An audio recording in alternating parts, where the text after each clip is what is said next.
Madam madam కొన్ని బాగుంది madam, ఏదో చేసి తగ్గించండి మేడం. ఏదో టాబ్లెట్లు వేసుకొచ్చుకున్నారు కదా మీరు? మెడికల్ షాప్ వాళ్ళు ఏదో టాబ్లెట్లు ఇచ్చింది వేసేసుకున్నారు.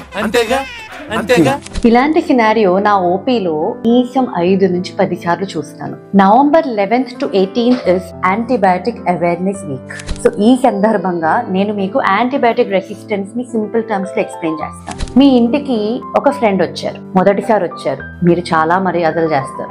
రెండోసారి వచ్చారు, మూడోసారి వచ్చారు, నాలుగోసారి వచ్చారు, ఐదోసారికి అంత మర్యాదలు చేయరు కదా. ఇది అంతే. మీరు యాంటీబయాటిక్స్ అనేవి రెగ్యులర్ గా అదే యాంటీబయాటిక్ మళ్ళీ మళ్ళీ మళ్ళీ మళ్ళీ మళ్ళీ మళ్ళీ వేసుకుంటా ఉన్నారు అనుకోండి, బాడీ దానికి అలవాటు పడిపోతుంది. అలవాటు పడిపోయినప్పుడు రేపటి రోజు పన్ను నొప్పే కాదు, బాడీలో ఇంకా ఏ ఇన్ఫెక్షన్ వచ్చినా కూడా ఒకవేళ ఆ యాంటీబయాటిక్ గనక మీరు తీసుకుంటే అది యాక్ట్ చేయటం ఆపేస్తుంది. సో ఇక్కడ నష్టపోతుంది ఎవరు?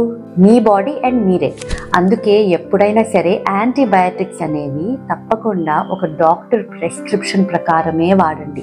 డోసేజ్ అంటే ఎంత మోతాదు, డ్యూరేషన్ అంటే డ్యూరేషన్ ఆఫ్ టైం, 3 days వేసుకోవాలా, 5 days వేసుకోవాలా, 7 days వేసుకోవాలా. అండ్ కాంబినేషన్ ఆఫ్ డ్రగ్స్ అనేది చాలా important when it comes to antibiotics. A combination పడితే ఆ కాంబినేషన్ వాడారనుకోండి, మెడికల్ షాప్ లో చెప్పారని నష్టపోయేది మీరే. సో ఈ సందర్భంగా please take care of your health. ఎందుకంటే రేపటి రోజు మీకు ఏమైనా సిస్టమిక్ ప్రాబ్లం అంటే మెడికల్ ప్రాబ్లం వచ్చినా కూడా ఆ యాంటీబయాటిక్ పని చేయకపోతే మీరు బ్లేమ్ చేసేది డాక్టర్స్ నే. We don't want to take those blames, also we want to save your life. ఇలాంటి మరిన్ని ఇన్ఫర్మేటివ్ వీడియోస్ కోసం తప్పకుండా మా పేజ్ ని ఫాలో చేయండి. Thank you.